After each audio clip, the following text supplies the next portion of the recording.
Central యూనివర్సిటీకి చెందిన మరో విద్యార్థి మనతో ఉన్నారు. చెప్పండి, ప్రస్తుతం లోపల ఏం జరగనుంది?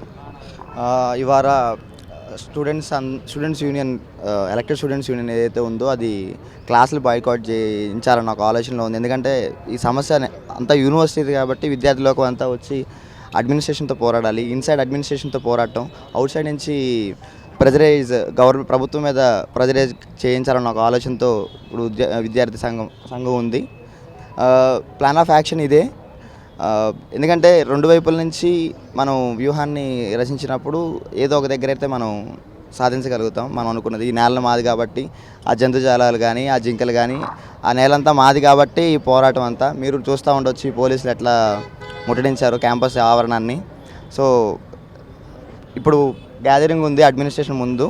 రోహిత్ వేముల వెలివాడ ఉంది కదా, నార్త్ షాప్కం, అక్కడి నుంచి మొదలేసుకొని ఈ అడ్మినిస్ట్రేషన్ దాకా వచ్చి అడ్మినిస్ట్రేషన్ని ముట్టడించడం అనేది జరుగుతుంది. అంటే ఆ తర్వాత మీరు ఈ నేపథ్యంగా ఏం డిమాండ్ చేస్తూ ఉన్నారు ప్రభుత్వాన్ని? ప్రథమంగా ఆ నేల వదిలేసి వెళ్ళిపోవాలి, ఎందుకంటే ఇది మా నేల కాబట్టి. ఇంకొకటి, సో వీళ్ళు ప్రభుత్వం నరంలేని నాలుగు కాబట్టి సీఎం కూడా అలానే ఉంటాడు కాబట్టి ఎలాగా వచ్చినా కానీ అది పర్యావరణానికి సంబంధించింది.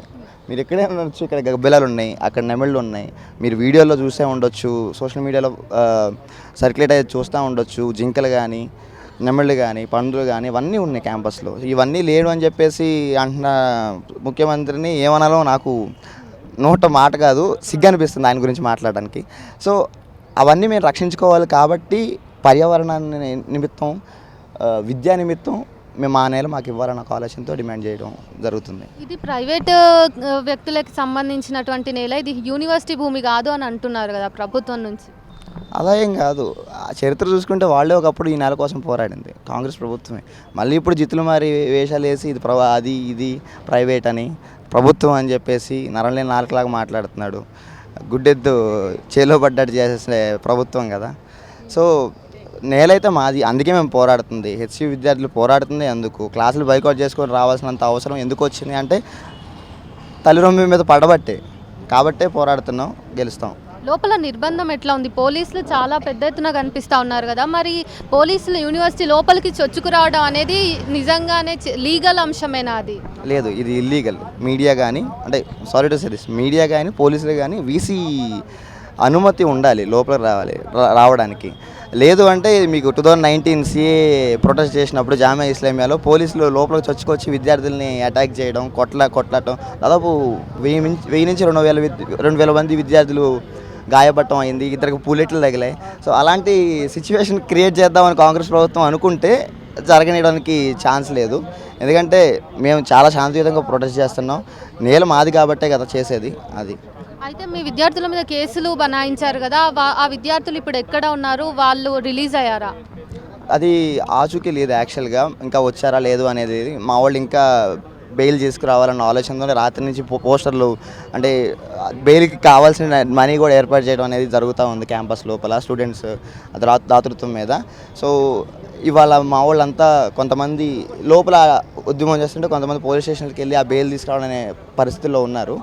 అది చివరిగా నిన్న రాత్రి పోలీస్ వాళ్ళు కానీ ప్రభుత్వం కానీ రిలీజ్ చేసిన ప్రెస్ నోట్లో ఏముంది? దానిపైన మీ అభిప్రాయం? అది ఎప్పుడు జరిగేది. ప్రభుత్వాలు అధికారంలో ఉంటే దాన్ని చూపించుకునే తనంలోనే ఉంటాయి. అబద్ధాలే కదా, అబద్ధాలు కోరలే ఒక్కోసారి ఇలాంటి ప్రభుత్వాలు. కాంగ్రెస్ ప్రభుత్వం అంతే ప్రతిసారి అబద్ధాలు కోరు జీవితం అయిపోయింది కాబట్టి మేము అక్కడ ప్రొటెస్ట్, అంటే మొన్న ఈవినింగ్ మాకు అదే తెలిసినప్పుడు మధ్యాహ్నం మేము వెళ్ళి అది ఆపుతూ ఉంటే, బుల్డోజర్లని ఆపుతూ ఉన్నప్పుడు ఏసీపీనో ఇంకెవరినో మా స్టూడెంట్స్ కొట్టారని చెప్పేసి, కాబట్టి మేము వాళ్ళ మీద కేసు పెట్టామని చెప్పేసి చాలా అబద్ధపు ఆరోపణలు చేస్తున్న పోలీసులు, సిగ్గుమాలిన పోలీసులు ప్రభుత్వం చూసుకోవాల్సింది ఉంటుంది. ఏది వాస్తవం కాదు. ఎందుకంటే వాళ్ళంతా ఎప్పటి నుంచో క్యాంపస్లో ఉన్నోళ్ళు, ఇద్దరు అరెస్ట్ అయిన ఇద్దరు కూడా, రోహిత్ కానీ ఎర్రం నవీన్ కానీ ఇద్దరు ఎప్పటి నుంచో క్యాంపస్లో ఉన్నోళ్ళు. వాళ్ళు మెయిన్ ఫేస్ అవ్వడం వల్ల పెద్దోళ్ళు నిరికిస్తే పిల్లలు భయపడతారన్న ఒక ఆలోచనతో అదొక కుట్రతో పోలీసు వర్గం, కాంగ్రెస్ ప్రభుత్వ వర్గం చేసిందని మేము బలంగా నమ్ముతుంది.